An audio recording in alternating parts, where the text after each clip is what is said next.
Look at all these drummers. How great is that? Do we need to shut the dart off? Oh, yeah. Speaking of drums.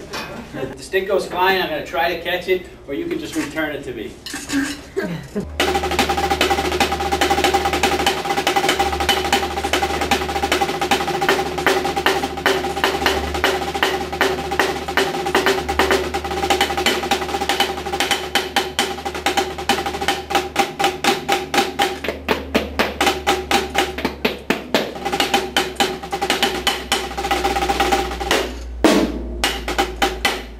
So what age did you start playing drums? 8. Excellent.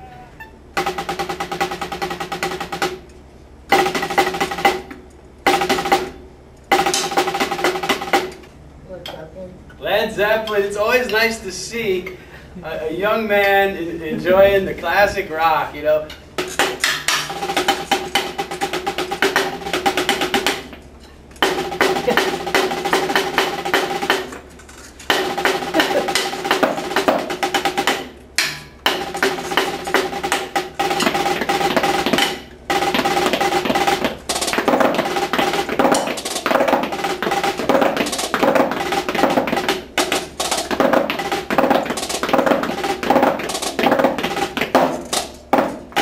And then he went 1,000 miles per hour with it at a lot of force. If you've ever seen a video of him, right? Moby Dick. Oh, Moby Dick. Now, this, you're a cool little guy. I like that.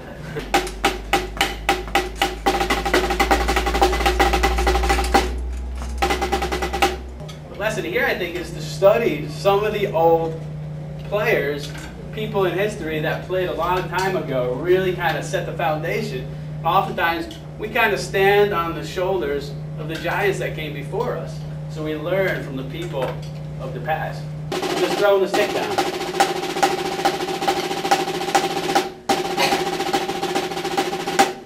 What you're doing is you're learning to work with the stick and the pad. Yeah, I'll put in effort, but a lot less effort. Which means, when I really put in effort, I can really get a lot out of drumming. So this was all built off the free stroke and something called the molar technique.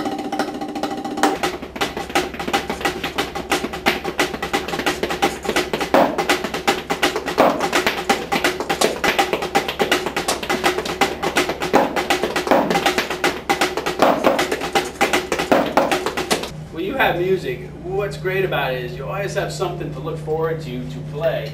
You know, say you have like a bad day, man, when you hit the drums, you feel better. The more you listen, the more you learn. And so a lot of my students, the ones who really listen well, I say, you're going to learn the most. You're really taking advantage of the lesson. So I would say that when you're in a music class, try to absorb as much as you can, you know, from a professional like a teacher, because that's really taking advantage of it, and then you get the most out of it, and then you just keep growing and get better at your instrument.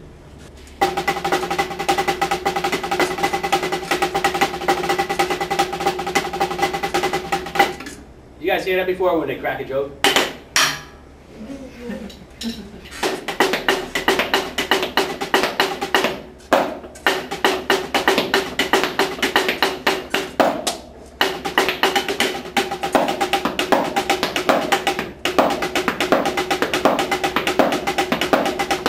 Oh, it took a lot of practice, so seriously, that's why I say really try to absorb as much as you can in a music class, because it's a lot of fun to do this kind of stuff, you know, but it took a lot of practice. Has anyone worked with the metronome a little bit? Great, great.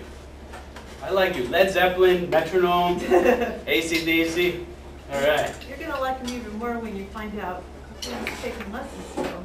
Are you with Matt? You know what? I was going to say, I have a student that likes Led Zeppelin and AC/DC. Great. All right, metronome. Before I can do any stuff like that, has speed and power, it has to be accurate. That's why listening is important, taking it slow is important, control and accuracy come first. How many people ride a bike? Do you guys have trouble riding a bike today? No, right? But like the rest of these guys, you'll see, it'll become like second nature. Same with drums. Once you do something over and over with so much repetition, then it becomes easy. A lot easier. Okay, I was doing that, and I was happy. Oh yeah, this is a lot of fun, a lot of fun. And I had about a 10-year-old student that said, well, what about your left hand?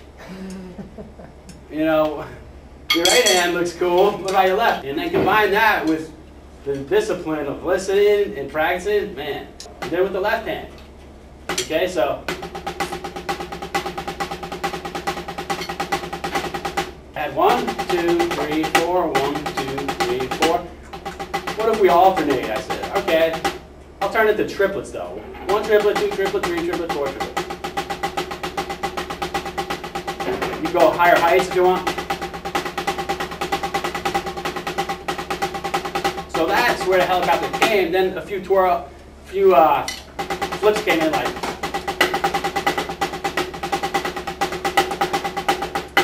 Okay. Wow. So, thank you. But I mean, I've had a surgeon tell me how hard it is, and the surgeons are pretty impressive. So what we drummers do is pretty challenging. Okay, there's a doctor who speaks on TV who says what's really good for the brain is coordination. Coordination is very good for the brain. Well, drums, talk about coordination, drums really requires coordination. So there's an example of drums being very good for you. That's the foot doing the downbeat, right? Quarter notes. And the hand's doing what kind of notes? Quarters or eighths? There you go. 8 notes with the hand, quarters with the foot. We'll call it autopilot. It becomes comfortable, like after a while, like riding a bike, you don't have to think, right? Now you're ready to throw in the left hand. Who's ready to throw in the left hand? That shows you're ready, because right there you're raising the left hand. That shows independence already. Ready? We're going to do it on 2 and 4. 1 and left, 3, left. Seem easy or hard? Easy. Good. We'll go to the next level then.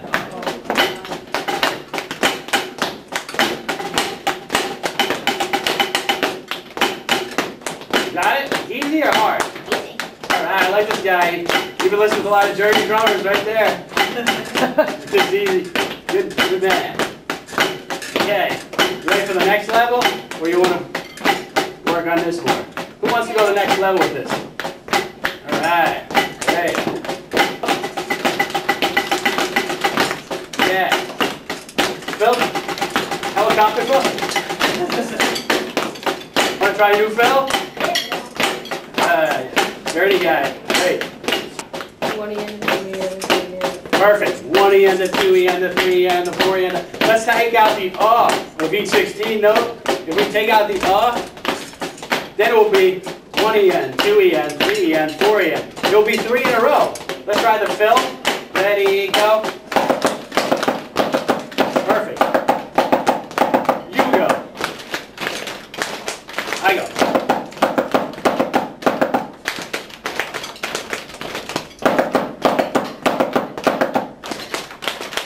Excellent, back to me.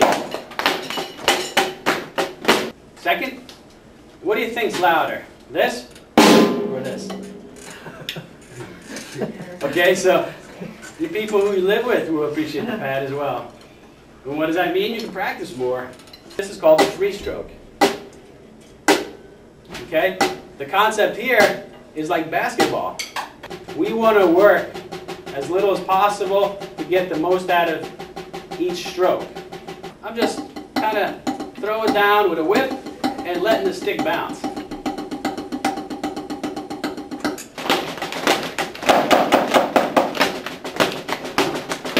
I'm going to do it again. Yeah. Ready? You try it. 1, 2. Nice. I'll do it. Ready? You. 1, 2. I'll do it. Ready? You. 1, 2. Good. Good job. Give yourself a hand. That's great.